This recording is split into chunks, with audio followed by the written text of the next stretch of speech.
पटना में एक इंजीनियर पति ने अपने पत्नी की हत्या सिर्फ इसलिए कर दिया क्योंकि वो अपनी पढ़ाई पूरी करती है। जिद करके वो अपना पढ़ाई पूरी करती है, नर्स बनती है और वो नौकरी कर रही थी। इसके लिए वो जासूसी करता है। इंजीनियर से जाकर वो भिखारी बन जाता है, सड़क किनारे तिरपाल लगाकर रहता है और लगभग 10 दिन तक पूरा जासूसी करने के बाद आखिरकार 12 तारीख को वो उसकी हत्या करने में सफल हो जाता है। अब पुलिस ने इसको लेकर मामला दर्ज किया है, कंकड़बाग थाने में इसको लेकर एफआईआर हुआ है और पुलिस ने जो जाँच किया है उसमें ये सारी बात सच्चाई जो इसकी थी वो सामने आई।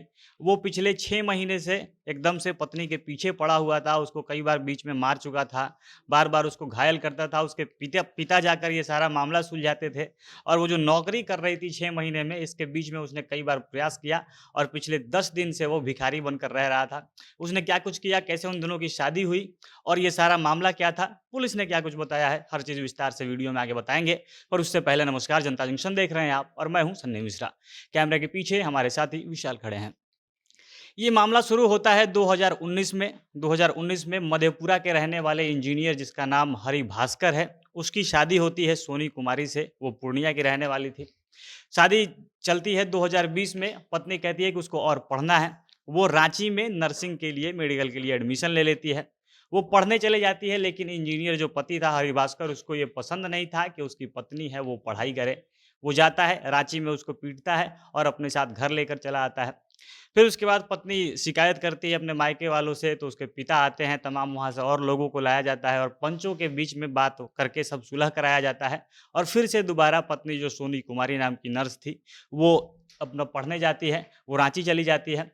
इसके बाद बीच-बीच में कई बार ऐसा झड़प हुआ, कई बार उसने मारा-पीटा, लेकिन कैसे भी करके उसने अपनी पढ़ाई पूरी की। 2023 में जाकर उसकी पढ़ाई पूरी होती है।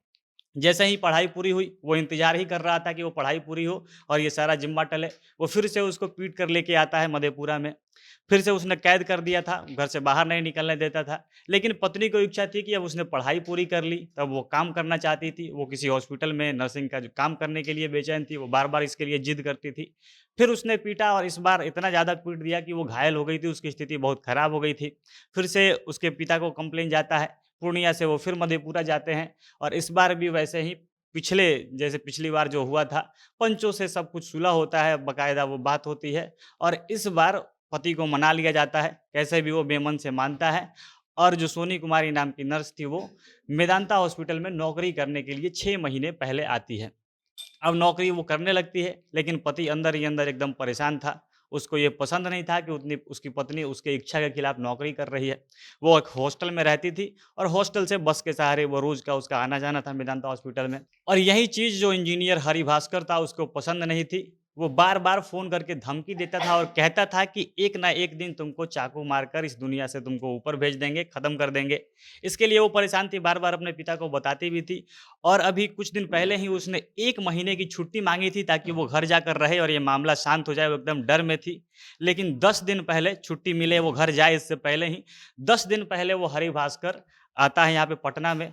वो अपना जॉब छोड़कर वो कहीं और काम कर रहा था, वो सब छोड़-छाड़ कर वो पटना आता है और जो मेदांता हॉस्पिटल है उसके सामने सेक्टर डी है, वहाँ पे सड़क किनारे वो एक त्रिपाल लगाता है, भिखारी जैसा भेष बनाता है, फटा पुराना अपना कपड़ा पहनता है और आस-पास जो रहने वाले भिखारी, इसके साथ-साथ जो रिक्शा और ऑटो ड्राइवर थे, इन सारे लोगों से दोस्ती कर लेता है ताकि पता चलते रहे कि वो कहाँ आती-जाती है, कौन इलाके में क्या होता है। वहीं सड़क किनारे वो लकड़ी चुन-चुन कर अपना खाना बना रहा था और उसका रेगुलर ध्यान रहता था, लगभग 10 दिन से वो पूरी मॉनिटरिंग कर रहा था कि वो कब निकलती है, कब जाती है, कहाँ जाती है और 12 तारीख की शाम को उसको वो मौका मिल जाता है, जब उस दिन वो बस से ना जाकर पैदल जाना चाहती है और जब पैदल जा रही थी तो उसका पीछा करता है, वो अपनी सहेली के साथ थी, जिसको उसने डराकर भगाया और उसके बाद कंकड़बाग जो साई नेत्रालय है, उसके समीप उसने चाकू मारकर अपनी पत्नी की हत्या कर दी। फिलहाल पुलिस उसकी जाँच कर रही है, उसके ससुराल, उसके मायके हर जगह जाकर जाँच किया गया, लेकिन उस इंजीनियर पति का पता नहीं चल पा रहा है। सीसीटीवी फुटेज खंगाली गई, 50 कैमरे चेक हुए, तब जाकर पता चला कि वो तिरपाल में रह रहा था, वहाँ से उसका जो खून से सना हुआ शर्ट था और भी सामान थे, सारे चीज़ बरामद हुए हैं। लेकिन वो कहाँ है, अभी भी पता नहीं चल रहा है। जो सोनी कुमारी के पिता हैं, उनका कहना है कि वो काफ़ी शातिर तरीके का इंसान था। ऐसे वो दिखाने की कोशिश करता था कि वो पागल है। परिवार वालों ने भी पहले बताया था कि वो पागल है, वो मानसिक संतुलन उसका बिगड़ा हुआ है। लेकिन पिता का कहना है कि वो काफ़ी शातिर है और वो कहीं गायब हो गया है। पुलिस इसकी जाँच कर रही है। अभी भी उसका पता नहीं चल पाया है। फिलहाल आप लोग क्या कुछ कहना चाहेंगे? कमेंट करके अपनी प्रतिक्रिया बता सकते हैं। जनता जंक्शन देख रहे थे आप, बहुत-बहुत